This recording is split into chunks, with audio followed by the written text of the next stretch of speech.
Josip Konta je hrvatski kipar i slikar rođen u Livnu 1946. godine. Diplomirao je na Akademiji likovnih umjetnosti u Zagrebu 1972.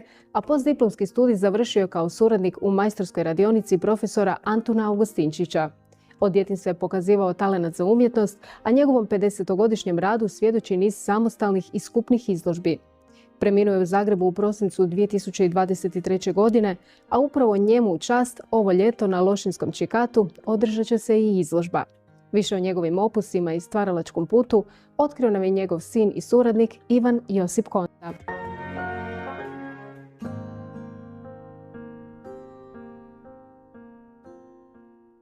Gospodine Konta, dobar vam dan. Dobar dan i vama. Nažalost, kraj prosinca nas je nekako šokirao viješću da je preminuo vaš otac Josip Konta, istaknuti hrvatski kipar i slikar. Sad kada smo okruženi zapravo njegovim stvaralaštvom, recite mi što je zapravo presudilo da se on upravo odlučio baviti umjetnošću? Kako je zapravo krenuo taj cijeli tok? On je još kao dijete imao veliki afinitet prema umjetnosti, talent koji se artikulirao kad je vidio jedan spomenik u Livnu kao dijete, što mu je dalo nekakvu smjernicu kud dalje on sa tim svojim talentom, kako ga dalje razvijati.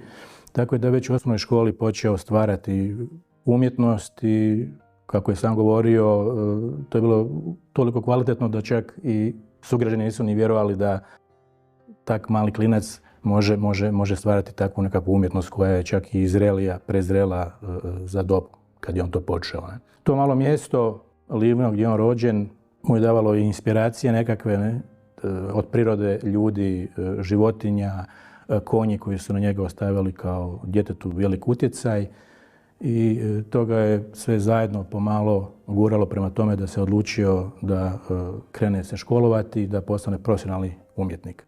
Toga je odvelo u srednju školu u Sarajevo, primijenjenu, koja je tada trajala 5 godina. I taj dio školovanja kao dječak od 15 godina koji je napustio dom i otišao sam živjeti za njega tada veliki grad, ga je prilično modeliralo, jer uvjeti u kojima je on živio, pošto nije bilo baš novaca da si može priskrbiti nekakve kvalitetnije životne uvjete, je udarilo nekakav početni pečat prema daljem njegovom razvoju kao umjetnika. Dakle, manjak novaca, sredstava, neki skromni životni uvjeti, soba u kojoj nema grijanja, gdje se budio uz zaleđenu vodu pored sebe i tako dalje, su odredile smjernice kako će se on postaviti prema toj svojoj umjetnosti, gdje je on zapravo kroz takav život i postao osjetljiv na nekakve, ajmo reći, socijalne nepravde, odnosno analizirao je, proučavao je kako te nekakve socijalne nepravde, društvene nepravde, ajmo reći, kakav trag ostavljaju na pojedinca, na njegovu unutrašnjost, i to je kroz svoju umjetnost razrađivao i to je vrlo često bila tema njegovih djela. Zapravo ta otuđenost je jako vidljiva i na njegovim skulpturama. Je. Jako je vidljiva i tu je konj preuzeo nekakvu simboliku nekakve naše idealne projekcije, znači osobe kako bi mi htjeli biti, snažna, jaka, otporna na sve vanjske nekakve izazove.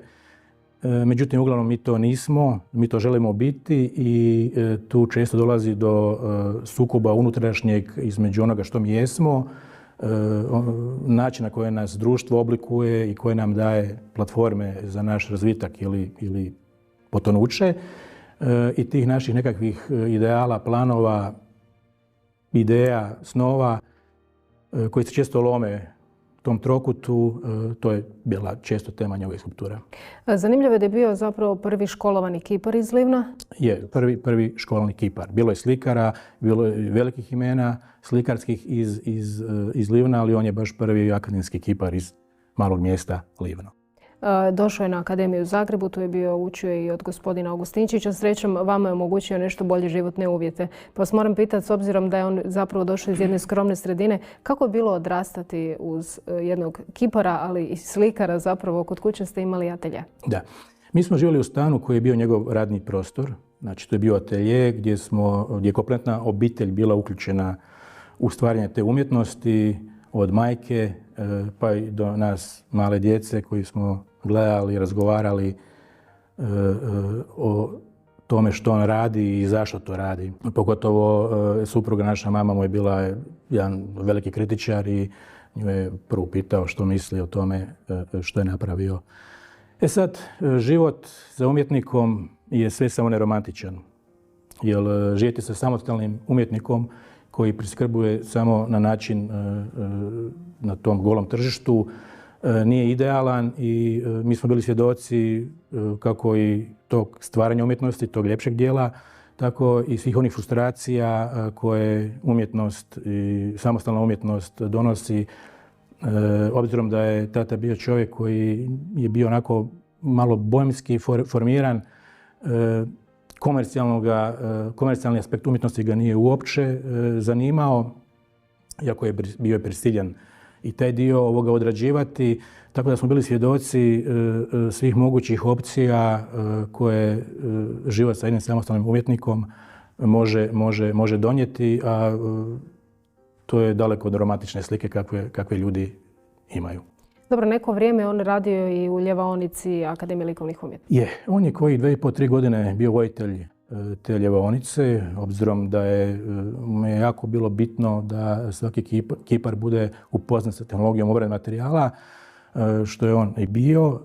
On je tu ljevaonu vrlo uspješno vodio, imao je nekakve velike projekte, čak su i spomenik Tesli isporučili u Ameriku u rekordnom vremenu.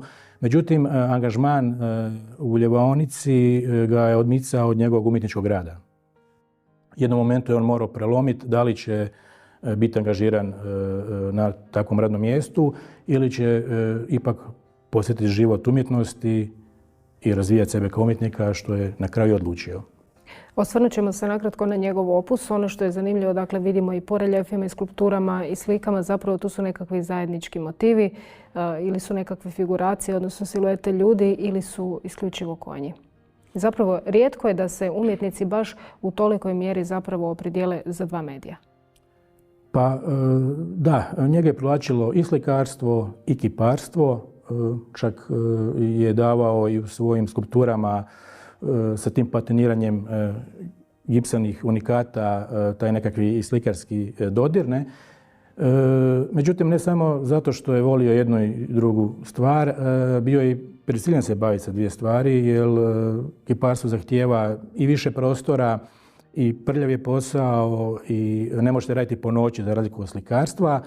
Tako da je on bio i s te strane već određen da radi jedno i drugo. Vjeran je bio određenim tonovima kad su ulja na platnu?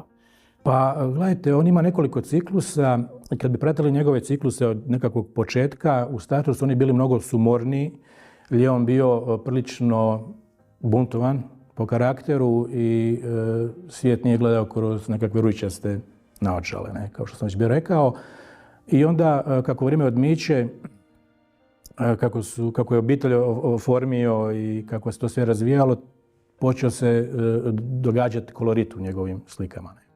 Tako da, recimo, zanimljivo je da zadnji ciklusi, kad je dobio unuke, su prešli nekakve već lepršavije, mnogo veselije boje i svijet je gledao s obzirom na tu obiteljsku priču na vedri način. Kada govorimo o skulpturama, idemo se lagano osvrnuti malo na ljude, na njihove izraze lica i na cijelu situaciju. Dakle, on je htio zapravo da skulpture se posebno istaknu u prostoru u kojem se nalaze, ali kroz jedan totalno drugačiji način. Nije htio da građani gledaju skulpturu zapravo savršenim očima, ali tako? On je kroz svaku svoju skulpturu htio nekakvu poruku poslati promatraču. Tako da te skulpture u principu proživljavaju nekakvu svoju unutarnju borbu ili emociju.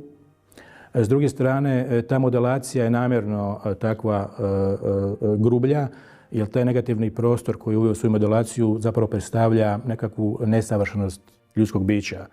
Tako da je pristup višedimenzionalnom tumačenju njegovih skulptura. Nikad nije radio skulpturu samo da bi napravio skulpturu koja bi bila nekakva dekorativna funkcija u prostoru, nego je uvijek kroz nju projicirao nekakva svoja razmišljanja, emocionalni nekakav status i slično. Iako je bio odan bronci, možemo vidjeti religijsku ovu skulpturu koja se nalazi u ateljeu. Od kojeg je ona materijala? Od kamena?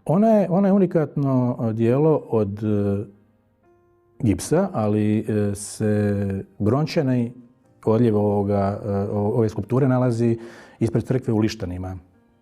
Dakle, svi unikati, svi gipsani odljevi, odrečni materijal im je bronca.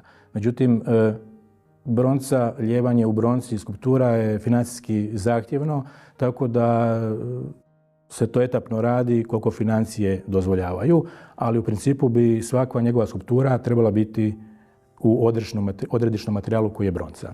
Gospodine Konta, hvala vam puno na razgovor. Hvala vama.